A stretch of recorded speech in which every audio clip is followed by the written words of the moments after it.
Yes, I am back again.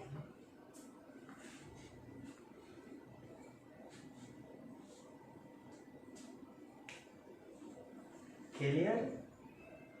हाँ जी. Yes yes yes. चलिए एक दास्तान सुनाओ दिल के टूटे हुए गम की. होली के बाद 14 मार्च पिछली होली दक्षिणा गया गुरुओं का कोचिंग का. इस बार 5 तारीख को कोचिंग इंस्टीट्यूट बंद. दक्षिणा गया गुरुओं जी का. इसीलिए तो ये खेल तमाशा लगता है. किसका? वो चाइनवा का. ये खेल तमाशा लगता है चाइना की हकीकत का शायद.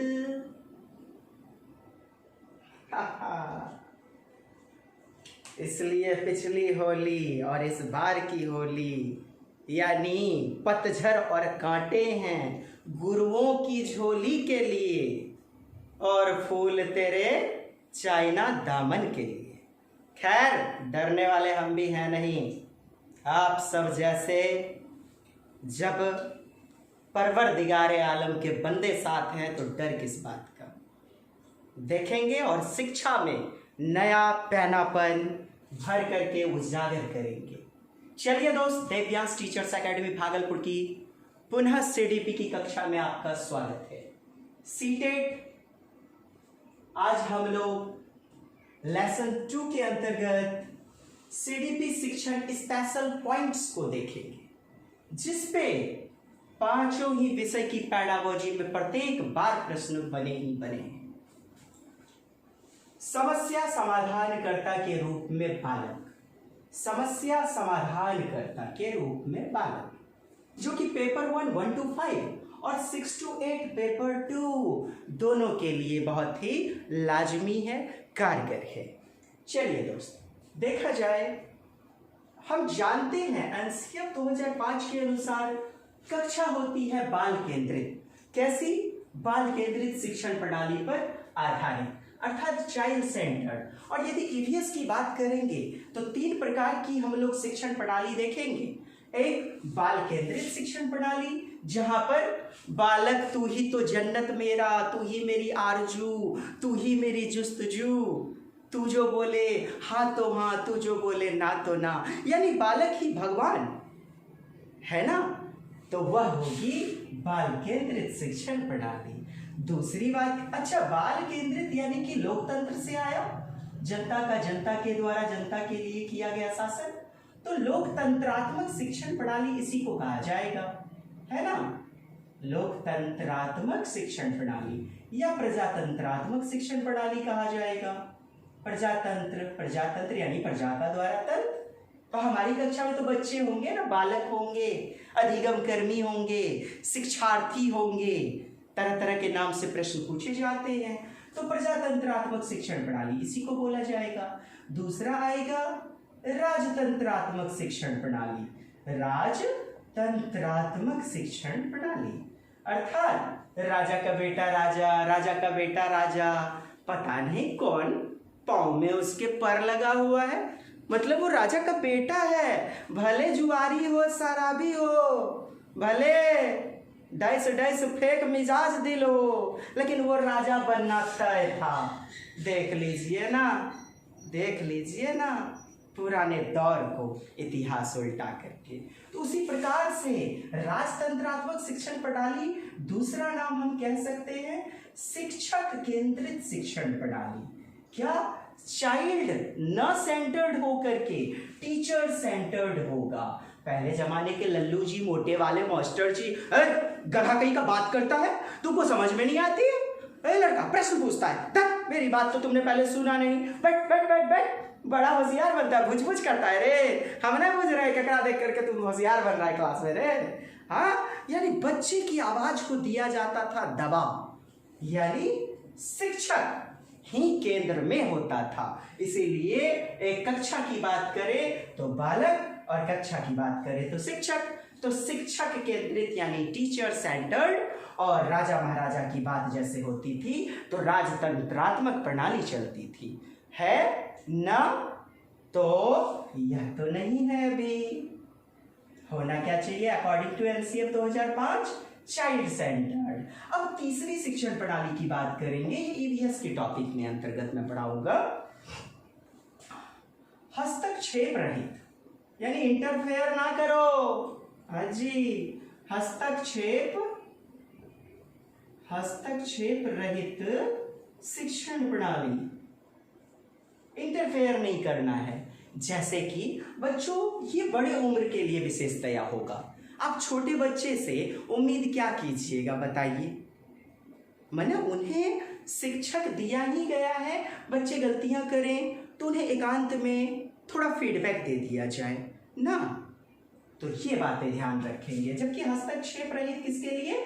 जैसे ड्राइंग वगैरह, जैसे प्रोजेक्ट वर्क, जैसे साइंस एग्जीबिशन की कक्षा।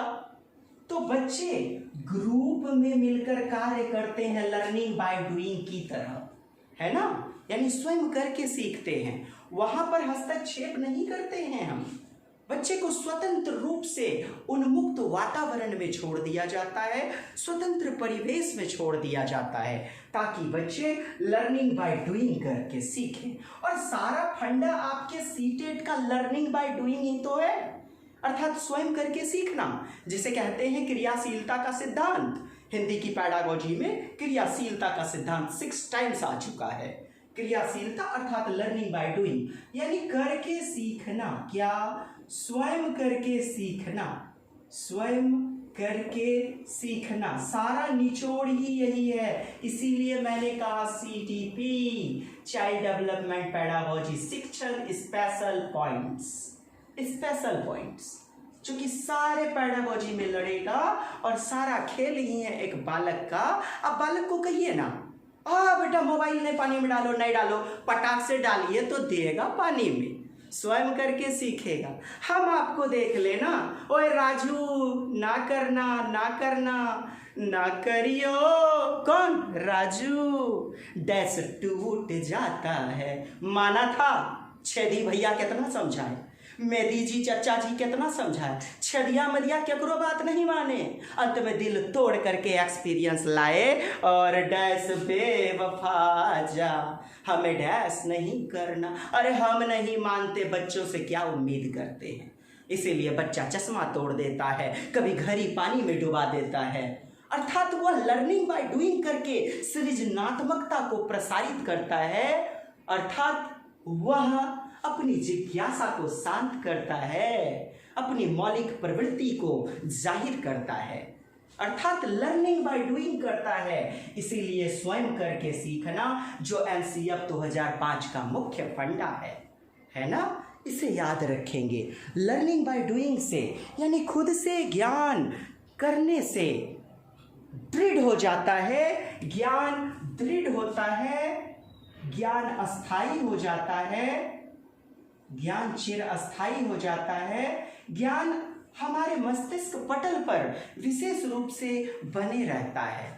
क्योंकि बच्चे कोई कोरी स्लेट बनकर के विद्यालय नहीं जाते, अपने अनुभवों से लैस होकर के जाते हैं, अपनी भाषिक क्षमता से लैस होकर के जाते हैं, अपने अनुभवों से, अपने पूर्व ज्ञान, पूर्व संप्रत्यय, पूर्व सूचना से लैस होकर के जाते हैं, यानी समृद्ध होकर के जाते हैं। अतः कोरी स्लेट बच्चों को कहना गलत होगा, जो कि हिंदी पैडागोजी ईवीएस में भी कई बार आ चुका है। तो लर्निंग बाय डूइंग मुख्य फंडा कैसे, मैंने बताया ना। हाँ, डैश टूट जाता है लेकिन फिर भी करके मानते हैं। हाँ जी, चलिए जी। तो मैंने यहाँ 3 प्रकार की शिक्षण प्रणाली बताई, और हस्तक्षेप रहित, यानी बच्चों को स्वयं करने दीजिए। जैसे प्रोजेक्ट वर्क, अर्थात प्रोजेक्ट वर्क जैसे आपका प्रोजेक्ट वर्क अर्थात परियोजना विधि, परियोजना विधि, यह पूछा भी गया है लगभग 3 से 4 बार कि किसकी देन है परियोजना विधि। तो याद रखेंगे दोस्त, समावेशी कक्षा जॉन डीवी, एकीकृत शिक्षा जॉन डीवी और प्रोजेक्ट वर्क भी देन है प्रारंभ में जॉन डीवी की। इनके अधूरे काम को बढ़ाया हेनरी किलपैट्रिक ने। किसने? हेनरी किलपैट्रिक ने। तो दोनों प्रकार से बने हुए हैं प्रश्न, याद रखेंगे। प्रोजेक्ट वर्क अर्थात परियोजना विधि या प्रयोगशाला विधि। प्रयोगशाला विधि तो किसकी देन होगी? परियोजना विधि या प्रयोगशाला विधि। तो आप याद रखेंगे, आपको ऑप्शन में यदि जॉन डीवी है तो जॉन डीवी ने स्थापना की, नींव डाली और उनका अंत में उनके योगदान को, जैसे है ना जी कुतुब मीनार का निर्माण, हाँ, कुतुबुद्दीन ऐबक इल्तुतमिश ने कार्य को पूरा करवाया। 40 गुलामों में था ना इल्तुतमिश, उसका दामाद। हाँ जी, चलिए दोस्त देखते हैं अब और मुख्य बातें आगे बढ़ करके। जैसे एक बच्चे में या हम में, आप में, तुझ में, मुझ में त्रुटि एवं प्रयास, जैसे लर्निंग बाय डूइंग से बच्चे सीखते हैं, एक समस्या समाधान करता बनते हैं, उसी प्रकार से त्रुटि यानी गलतियां होती हैं जीवन में और प्रयास कर करके उन्हें हम सुधारते हैं। अर्थात भूल होती है जिंदगी में और प्रयत्न करते हैं। इसी को तो त्रुटि एवं प्रयास का सिद्धांत या प्रयत्न एवं भूल का सिद्धांत कहा जाता है। बुझे दोस्त? ना बुझे? चलिए, बुझे तो बुझे, नहीं तो हमरे से पूछिए, हम बताता हूँ आप लोग को सलाम करके। Error and trial method English में this question is also asked many times in English pedagogy also। हाँ जी, एरर यानी गलतियां और फिर उसके लिए ट्रायल। क्या समझे यार, मुझे बताइए। ओ आ को खो पहाड़ा गिनती क्या हमने या आपने एक बार में सीख लिया? गलतियां हुई, गलतियों का एक सिलसिला चल पड़ा और लाख प्रयास कर करके हमने क पे हाथ घुमाते घुमाते गलतियां कर करके हमने प्रयास किया, भूल किया, त्रुटि की, भूल किया और प्रयत्न किया, प्रयास किया और प्रयास कर करके हमने उस पे आधिपत्य हासिल कर लिया, उसको सुधार कर लिया। अर्थात एरर हुई जिंदगी में, ट्रायल किया और यही तो एरर एंड ट्रायल मेथड दिया था किसने? थॉर्नडाइक महोदय ने। किसने? थॉर्नडाइक महोदय। Thorndike, E.W. थॉर्नडाइक।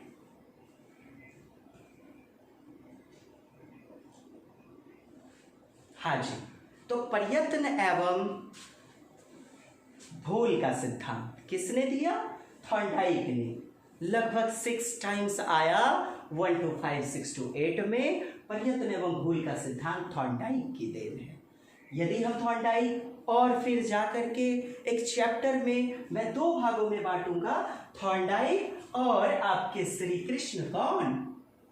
हाँ जी, स्किनर, बीएफ स्किनर, जिन्होंने प्रयोग किया चूहे पर और चूहे के प्रयोग को स्किनर बॉक्स बोला गया और कबूतर पर जो स्किनर ने प्रयोग किया उसे पिजन पेटिका बोला गया, पिजन पेटिका बोला गया। और थॉर्नडाइक ने प्रयोग किया था बिल्ली पर, है ना? थॉर्नडाइक ने बिल्ली पर प्रयोग किया और थॉर्नडाइक के सिद्धांत इन्होंने कहा पहले आता है उद्दीपन, अर्थात पहले उद्दीपक क्या? स्टिमुलस, जो भी चीजें हमें झकझोर के रख दे, कुछ करने पर मजबूर कर दे। जैसे 4 दिनों का भूखा है कोई, उसके लिए रोटी है उद्दीपक।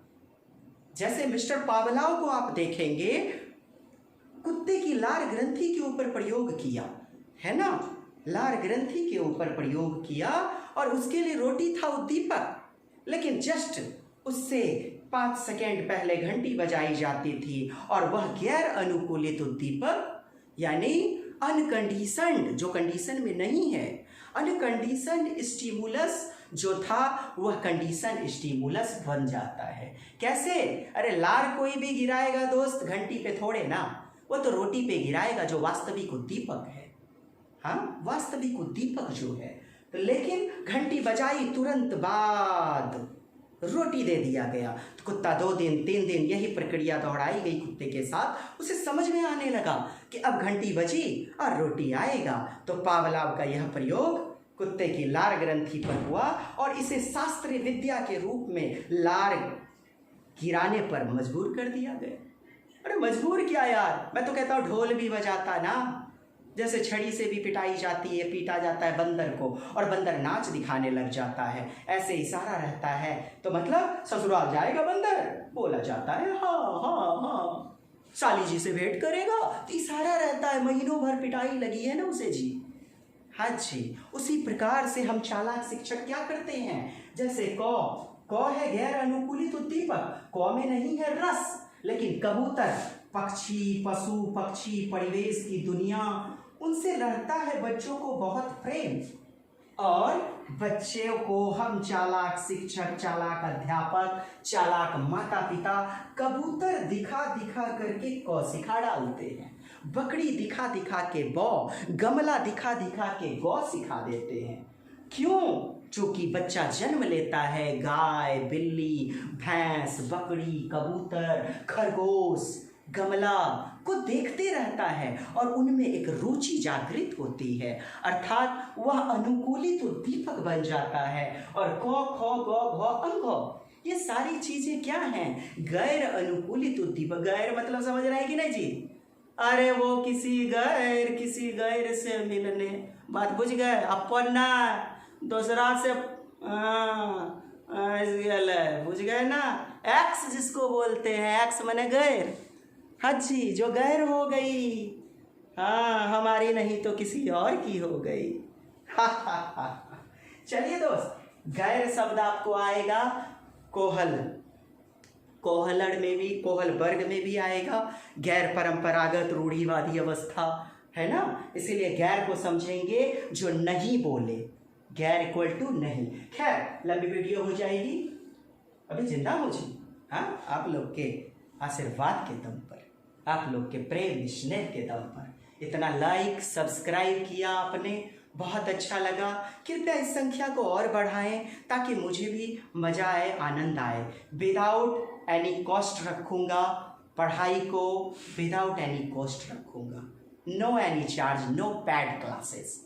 बस आप लोग का स्नेह चाहिए, आप लोग का लाइक सब्सक्राइब शेयर चाहिए। नहीं भी दिए तो बना रहूँगा दोस्त, एक शिक्षक का धर्म ही है फल देना, छाया देना, बिल्कुल पेड़ की तरह। खैर वो फोटो वाला धंधा शुरू हो गया मेरा, प्रवचनबाजी यार, माफ कीजिएगा। क्लास को बढ़ाते हैं। त्रुटि एवं प्रयास का सिद्धांत। तो मैंने क्या बताया, कोई भी मनुष्य शुरुआती दौर में ही किसी चीज को नहीं सीख जाता है। जैसे बिहार पुलिस में नौकरी लग गई, ग्रुप डी में नौकरी लग गई, ट्रेनिंग दी जाती है, अर्थात सीखने का एक सिलसिला चढ़ पड़ता है, गलतियों का एक सिलसिला चल पड़ता है। और यही गलतियां, यही त्रुटियां, यही भूल हमारी क्या हैं? सीखने का संसाधन है, अर्थात mistakes are the pillars of success. कहा भी गया है कि गलतियां सीखने का संसाधन है, गलतियां सीखने का क्या है? पड़ाव हैं, एक मुख्य पिलर हैं, मुख्य पड़ाव होती हैं। तभी तो बच्चे सही करेंगे। जिसने गलती ना की हो वह सही का स्वाद क्या जानेगा? यस और नो? यस। तो यही बातें हैं दोस्त, गलतियां करना, प्रयास करके उन्हें सुधारना, जो कि थॉर्नडाइक ने दिया सिद्धांत को आप समझ चुके हैं। इस पर आधारित क्वेश्चन है नीचे, मैं उसको सॉल्व करूंगा। आप भी अपने महल में और बंदा देवराज भी अपने झोपड़ी में। चलिए देखिएगा, सूझ या अंतर्दृष्टि का सिद्धांत, अर्थात सूझ या अंतर्दृष्टि का सिद्धांत यानी थ्योरी ऑफ इंसाइटनेस। इंसाइट अर्थात प्रथम दृष्टिया, हम जब किसी मुसीबत में फंस जाते हैं, प्रथम दृष्टिया अचानक से हमें कोई इंसाइट, तरकीब सूझती है, कोई सूझ, जैसे कि आप देखें कोहलर, कोहलर, कोहलर महोदय ने प्रयोग किया चिंपांजी के ऊपर या सुल्तान, सुल्तान नामक वनमानुस के ऊपर। किस पर? वनमानुस, वनमानुस था, वनमानुस का नाम आपसे पूछा गया है। 100 से सलमान, 100 से सुल्तान। हाँ जी, मैं सलमान, मैं सुल्तान, भूलेंगे नहीं। सलमान जी को देखिए, शुरू हो जाएंगे मेरे से भी बड़का एकदम, अय सलमान। तो सलमान सुल्तान याद रखिएगा, भूले नहीं, भुला पाओगे। सुल्तान चिंपांजी का नाम था, वनमानुस का नाम था। सूझ या अंतर्दृष्टि, जैसे दोस्त देखिए ना, साइकिल से चेन उतर गया, जा रहे हैं साली जी से भेंट करने के लिए, अब हाथ में लग जाएगा गिरीस। अब क्या दिमाग लगाते हैं, अगल बगल में देखते हैं पॉलीथीन किधर है, पन्नी वगैरह किधर है, हाँ, हाथ में लपेटते हैं, ऐसे करके चेन चढ़ा लेते हैं, हाथ भी मैला होने से बच जाता है। हाँ, नहीं तो लकड़ी वगैरह खोजते हैं, ऐसे लकड़ी से चेन चढ़ाते हैं, हाथ जो गड़बड़ा जाएगा, हाँ, थुत्थन जो है ना लेधराज हो जाएगा, हाँ, लपलपा जाएगा, अच्छा नहीं ना कहेगी। हाँ जी, चलिए, अच्छा जी देखिएगा, टी शर्ट फट जाता है या फिर कमीज फट गया, स्टेपलर पिन मार लेते हैं, क्या है? सूझ का सिद्धांत ही तो है। बोले तो अंतर्दृष्टि है, देखिए, है, देखिए हमारा कमीज है, देखिए आलपिन लगाया हूँ, बटन टूट गया, हाँ, कोचिंग जा रहे हैं पढ़ाने, ऑफिस जा रहे हैं, फटाक से पैंट फट गया, आलपिन मार लिए, क्या है? सूझ ही तो है। सूझ का सिद्धांत या अंतर्दृष्टि का सिद्धांत हम लगा लेता हूँ, हमारा एक बटन टूट गया थोड़ा सा, समझे? हाँ, ये सूझ एवं अंतर्दृष्टि का सिद्धांत पूरी जिंदगी पाएंगे। जैसे कि जो कोहलर हैं हमारे, उन्होंने 5 चिंपांजी को, भूखे चिंपांजियों को एक पिंजड़े में बंद कर दिया है। उसमें एक सुल्तान नामक चिंपांजी भी था। तो उस पिंजड़े में केले का बड़ा सा गुच्छा ऊपर रख दिया गया और एक छड़ी रख दी गई। लगभग 3 प्रयोग हुए थे। खैर मैं शॉर्ट रूप में बता रहा हूँ, क्योंकि इसका एक चैप्टर ही उठाऊंगा मैं, चाहे जीन पियाजे हो, वाइकोत्स्की हो, कोहलर, कोहलबर्ग, एल्बर्ट बंडूरा, हाँ, चाहे आपकी क्लार्क हल महोदय हो, सारा का एक एक चैप्टर जो है एक एक दिन करके आपको बताया जाएगा। यह तो केवल झांकी है कि आप विश्वास कर सकते हैं, चूँकि आप 5 विषय के लिए कहीं और मुंह देखने की जरूरत नहीं पड़ेगी। बस यह विश्वास दिलाना चाहता हूँ, बंदे को किसी की किताब की आवश्यकता नहीं है, क्योंकि किताब से, सरस्वती माता के आशीर्वाद से उनको पढ़ पढ़ के यहाँ पर डाल रखा है मैंने, ठीक है? इसीलिए आपको कहीं और देखने की जरूरत नहीं पड़ेगी। तो खैर देखेंगे, पिंजड़े में 5 चिंपांजियों को बंद कर दिया गया, 5 चिंपांजियों को। उसमें सबको भूख लगी हुई है, किसी को सूझ नहीं सूझ रही है, अंतर्दृष्टि नहीं आ रही है, लेकिन सुल्तान नामक वनमानुस को अचानक एक तरकीब सूझा, इंसाइट सूझा। उसने छड़ी को उठाया और ऐसे संदूक को भी बगल में रखा, उस पर चढ़ गया और कीले को ऐसे उस छड़ी से गिराया और खा लिया। यही तो पूरी जिंदगी करते हैं, हाँ, यही तो पूरी जिंदगी करते हैं। चश्मा टूट जाता है, फेविक्विक से चिपका लेते हैं। सूझ एवं अंतर्दृष्टि का सिद्धांत ही तो है। हाँ जी, जरा सा कपड़ा फट गया, स्टेपलर पिन मार लिए, या फिर थोड़ा सा सुई धागा से ऐसे बांध लिए थोड़ी देर के लिए। अरे भीतर में कौन देखने गया, फट गए, हाँ, काम करके आए, ऑफिस से अच्छी तरह रफू करवा लिए। नहीं जी, जीन्स पैंट फट गया तो पूरा फाड़ देते हैं, नाम दे दिया एक्सीडेंटल जीन्स। गमयो एक्सीडेंटल जीन्स, वाह, एक्सीडेंट हो गया जीन्स का। चलिए, दुनिया है जी, मुझे तो समझाना है अंतर्दृष्टि का सिद्धांत। तो याद रखेंगे, सुल्तान नामक वनमानुस पर कोहलर ने किया प्रयोग, और किसने दिया सिद्धांत? तो सूझ एवं अंतर्दृष्टि का याद रखेंगे। कौन? कोहलर महोदय। हालांकि कोहलर, कोफ्का, वर्दीमर, इन्हें गेस्टाल्टवाद कहा जाता है। याद रखेंगे, कुर्ट लेविन, कोहलर, कोफ्का, वर्दीमर एवं कुर्ट लेविन को गेस्टाल्टवाद, गेस्टाल्ट जर्मन भाषा का शब्द है, और गेस्टाल्ट मीन्स पूर्ण आकृति होती है, पूर्ण समस्या, समस्या ही अधूरी है तो पूरा उत्तर कैसे मिलेगा? तो गेस्टाल्ट जर्मन भाषा का शब्द है और जिसका अर्थ होता है, पूछा गया है, समग्रता। गेस्टाल्ट का अर्थ होता है समग्रता अर्थात पूर्ण आकृति। गेस्टाल्ट का अर्थ है समग्रता अर्थात पूर्ण आकृति, यानी कि होल, WHOLE, होल, पूर्ण रूप से। कोई भी प्रश्न जब तक पूरा नहीं होगा तब तक उसका पूरा उत्तर नहीं मिल सकता है। 2 वर्ष का चक्रवृद्धि ब्याज, अब क्या कितने रुपया का कुछ बोला गया तो उत्तर की अपेक्षा कैसे कर सकते हैं पूरी रूप से? तो यह आपको मैं विशेष रूप से बताऊंगा, कोहलर, कोफका, वर्दीमर कैसे कैसे। इसमें एक इनके गुरु थे और इनके शिष्य भी थे। खैर, वीडियो लंबी जा रही है। अनसीखी विधि, अनसीखी अर्थात जो नहीं गई सीखी, अर्थात अनट्रेन्ड, जिसके लिए नहीं मिली है ट्रेनिंग।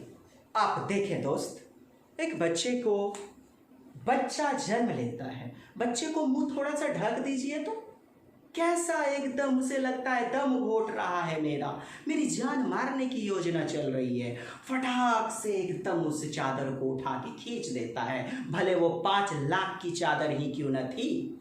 लेकिन बच्चा मुंह पे नहीं रखता, लेकिन परिवेश में ढलते ढलते सीखते चला जाता है मनुष्य, और उसे सीख करके वह ट्रेंड हो जाता है ना। तो अनसीखी विधि, जैसे छिपकली को देख ले, सांप को देख ले, किसी भी बिच्छू को देख ले, उसने सीखा क्या है? डंक मारना। सांप ने क्या सीखा है? फुफकारना। आप उसे बचाने जा रहे हैं, भले उस डंक मारने वाले बिच्छू को या सांप को आप बचाने जा रहे हैं, लेकिन उसे क्या पता, आप गए बचाने लेकिन उसने नहीं है इसे सीखा, अर्थात उसके लिए है अनसीखी विधि, और वह अपने बचाव के लिए आप पर पलटवार करेगा, जबकि आप उसे बचाने ही तो गए थे। ठीक उसी प्रकार से मैं बच्चे का उदाहरण मैंने बताया कि एक बच्चा जब भी आप उसे कोई अच्छा करना चाहेंगे तो वह नहीं करने देगा। चादर रखेंगे मुंह पर तो चादर मुंह से उठा करके फेंक देना चाहेगा। उसे लगता है कि मेरा सांस लेने में मुझे दिक्कत होगी, वो छटपटाने लगेगा, चादर को दूर हटा करके फेंक देगा, है ना। भले ही चादर 5,000, 5 लाख या 10 लाख की हो, कोई फर्क नहीं पड़ता है। तो बच्चा हुआ ना एक समस्या समाधान करता।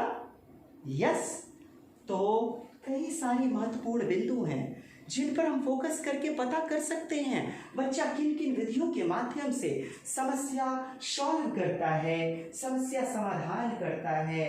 इन मुख्य बिंदुओं को देख करके हम कह सकते हैं कि बच्चा वास्तविक में समस्या समाधान करता होता है, यानी अपन उल्लू सीधा करने में सक्षम होता है। आइए दोस्त, प्रश्न देख लेते हैं। हो गई है अपनी थ्योरी, अब कर ले जरा प्रैक्टिकल, बस कम समय में। देखिए, मैंने ज़्यादा कुछ नहीं, मैंने क्या बताया, 2011 से लेकर के 31 जनवरी 2021 तक के सीटेट के प्रश्न में प्रत्येक बार इनसे प्रश्न बने हैं, 2 से 3 प्रश्न बने हैं, समझे। यदि नहीं मैं हूं गलत तो मुझे कहिएगा, पढ़ाना क्या छोड़ दो ना जी, उम्मीदों ना रखिएगा। उम्मीदों ना रखिएगा, पढ़ाने में तीव्र गति ला दूंगा, ये मैं बोलना चाह रहा था। हाँ, तो खैर, भला आपका देख लीजिए। 7 जुलाई 2019 का मैंने प्रश्न उठाया, ये 3 प्रश्न आपके सामने। प्रश्न संख्या 1, एक शिक्षक बच्चों को प्रभावी रूप से एक शिक्षक बच्चों को प्रभावी रूप से अर्थात इफेक्टिव रूप से, हाँ, समस्या का समाधान करने में सक्षम बनाने के लिए, यानी एबल बनाने के लिए, लायक बनाने के लिए किस तरह से प्रोत्साहित कर सकता है, मोटिवेट कर सकता है, कैसे बच्चों में भीतर से आत्मबल प्रदान कर सकता है। क्वेश्चन को समझ लिए दोस्त, तो आंसर आपके मस्तिष्क में खुद दृष्टिपटल पर आ जाएगा। क्या एक शिक्षक बच्चों को प्रभावी रूप से समस्या का समाधान करने में सक्षम बनाने के लिए किस तरह से प्रोत्साहित कर सकता है? विकल्प ए, पाठ्य पुस्तक से ही। किससे? पाठ्य पुस्तक से ही। मैं बता दूं आपको, जहां ही मिल जाए, जहां केवल मिल जाए, केवल मैं ही बढ़िया पढ़ाता हूं, गलत बात। केवल वह ही अच्छा है, गलत बात। यानी केवल शब्द जहां मिले उसको दीजिए काट। वैसे भी पढ़ते हैं इसको, पुस्तक से ही प्रकार, पुस्तक से ही, एक पुस्तक से एक ही प्रकार, क्या?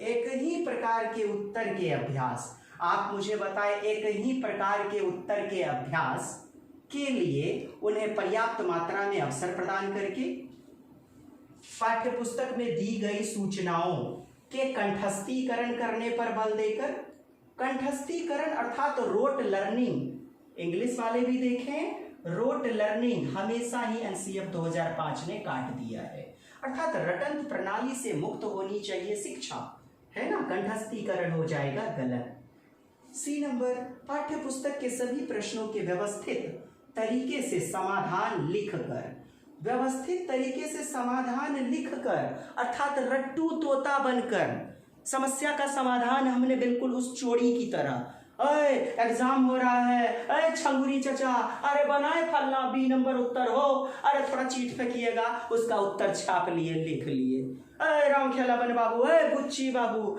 अरे आंसर बन गया 8वां नंबर है, फेंकिएगा। मैंने व्यवस्थित ढंग से उसका आंसर हमने लिख लिया। यार बच्चे में अभिसारी चिंतन नहीं, अपसारी चिंतन का विकास होना चाहिए, मूर्त नहीं अमूर्त चिंतन का विकास होना चाहिए, स्थूल नहीं सूक्ष्म चिंतन का विकास होना चाहिए। याद रखेंगे, कॉन्क्रीट नहीं abstract thinking is the best way of teaching. पहले उदाहरण तब नियम, आगमन विधि के अनुसार, पहले विशिष्ट तब समान, सामान्य यानी specific to generalisation. This is inductive method. चलिए दोस्त देखिएगा, बच्चों को समस्या के बारे में सहजानुभूत, सहजानुभूत यानी प्राकृतिक रूप से, सहज रूप से, क्या समझा आपने? सहज रूप से, सहज अनुभूति के रूप से अनुमान लगाने एवं बहु विकल्पों यानी बहुत सारे दृष्टिकोणों को वह देखे, बहु विकल्पों को देखने के लिए प्रोत्साहित करके कि बेटा देखो इसमें तुम्हें क्या नजर आ रहा है, क्या ये ऐसे कर सकते हैं, क्या इसको इस प्रकार से समस्या का समाधान किया जा सकता है। इस प्रकार से तरह तरह की योजना बना करके बच्चों को प्रोत्साहित किया जा सकता है।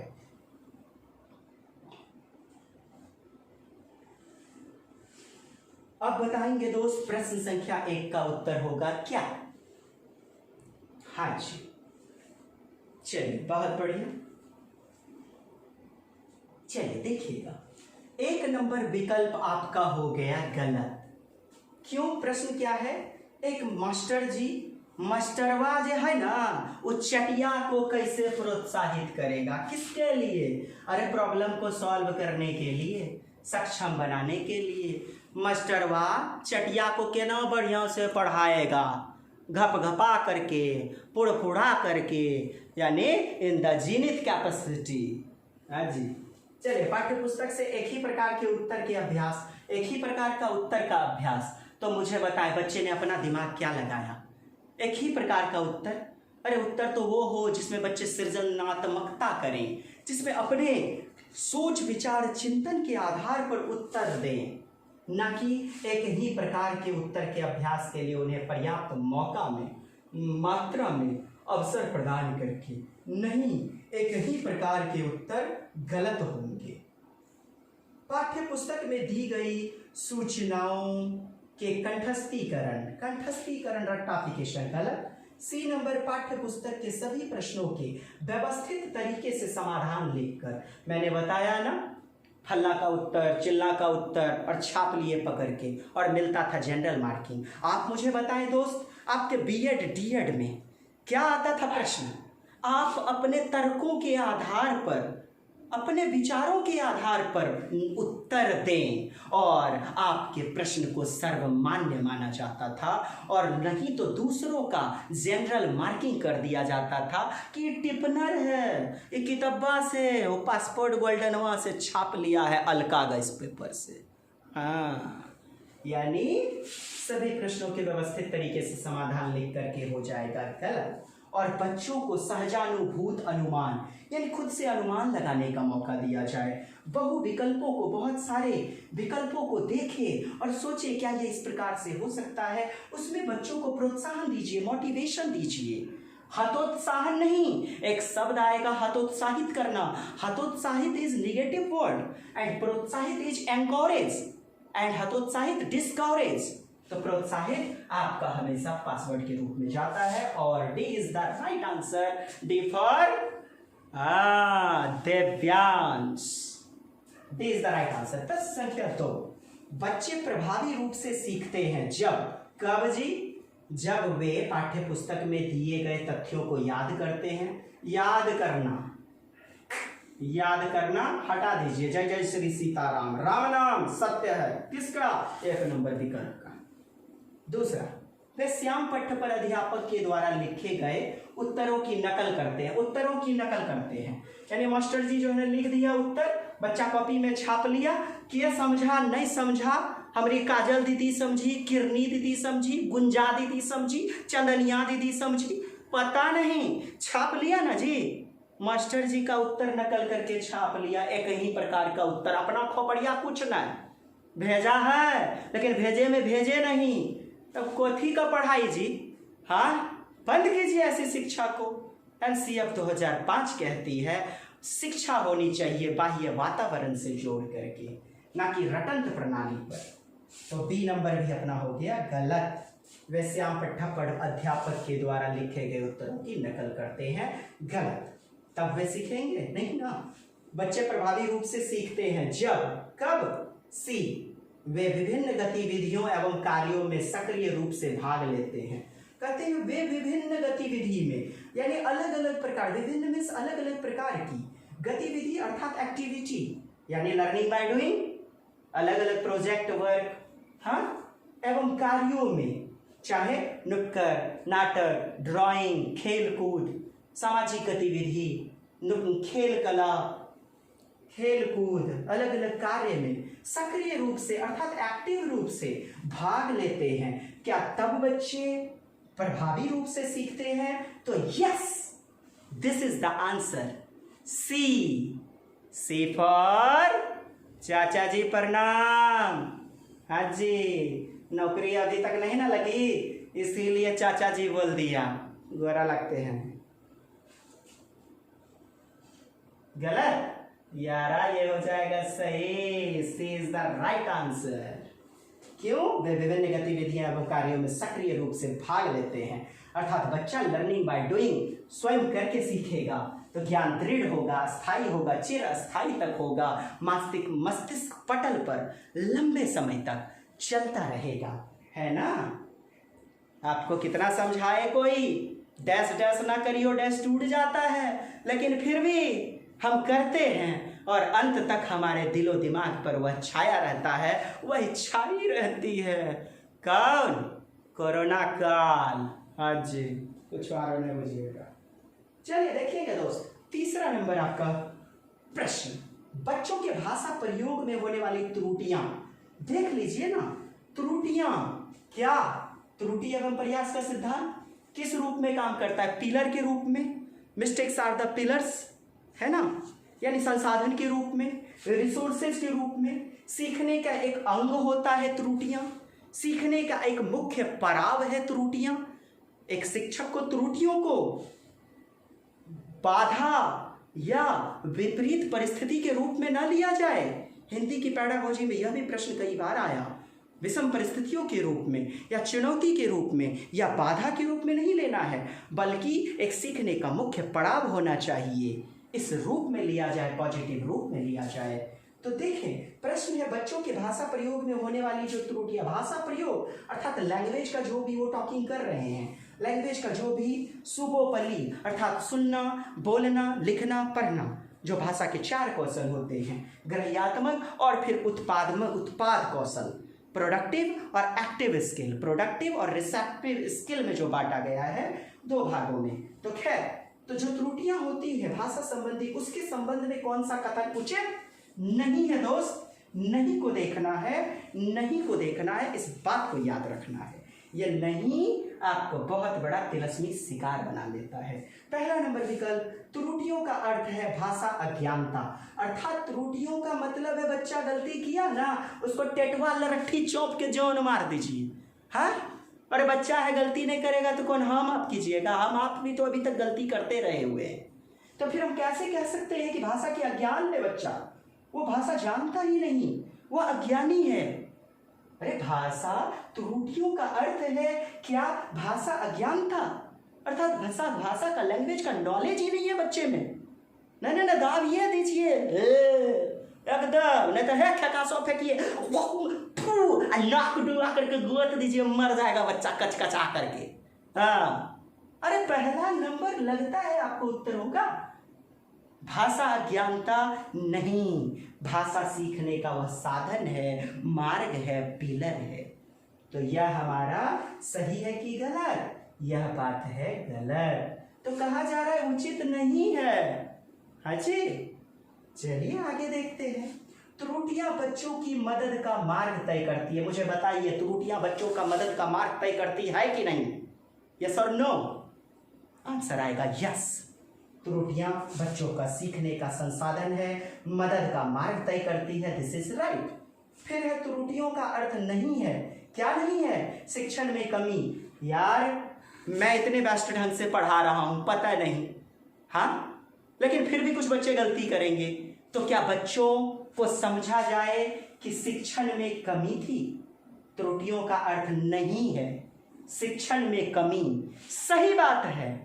त्रुटियों का अर्थ नहीं है कि शिक्षण में कमी, यह बच्चों का स्वाभाविक नेचर होता है कि बच्चे गलतियां करते हैं। कोई एक बार में नहीं सीख जाता, कोई एक बार में आविष्कार नहीं कर डालता।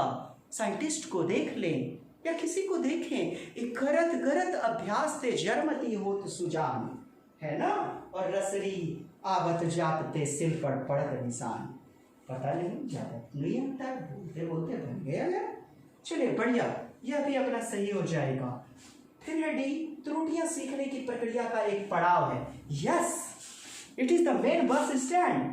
किस चीज का? सीखने की प्रक्रिया का, लर्न करने का, लर्निंग का। तो यह भी अपना सही हो गया। देखिए क्वेश्चन कह रहा था कौन सा उचित नहीं है, तो कौन सा उचित नहीं है? ए उचित नहीं है, समझे जी? हाँ, ए फॉर अम्मी जी। हाँ, तो ए अपना हो गया उत्तर, यह हो जाएगा हमारा उत्तर। अर्थात गलत कौन है? बोले तो नहीं है, पूछा जा रहा है, तो यही हो जाएगा ए नंबर, और आपका यह तीनों हो जाएगा सही। बस इतनी सी बातें थी। देखिए कितना छोटा सा चैप्टर, लेकिन प्रश्न जब पूछा गया, मैंने 7 जुलाई 2019 से उठाया केवल, और देखें आप प्रश्न। तो खैर हमारी स्ट्रेंथ रहती है कि 3 विकल्प क्यों कटेंगे, ताकि उस पर आधारित आने वाले 30 प्रश्न बन जाए, 30 प्रश्न बन जाए। तो खैर उम्मीद करता हूं आज की कक्षा आपके ज़हन तक जरूर पहुंचेगी, और मेरी एक प्रार्थना, ऐसे अंगूठा दिखाने का, लोगों को भी अंगूठा दिखवाने का, और ललकी बटन के लरट्ठी चौंप देने का, समझ में आया होगा। बाकी नहीं तो है निवेदन है आपसे, कर लीजिए, करवा लीजिए। जितना ज़्यादा उतना ज़्यादा मोटिवेशन, और गले से आवाज़ और दिमाग से खोपड़िया से इतना इतना फिटकरी जो निकलेगा ना, फिटकरी फैक्टरी, वो बड़ी बेजोर निकलेगा 5 विषय में। आज के लिए इतना ही दोस्त, वीडियो लंबा जा रहा है, बस कहना चाहूँगा जय हिंद, जय भारत, वंदे मातरम। मिलते हैं पुनः अगली कक्षा में, तब तक के लिए नमस्कार।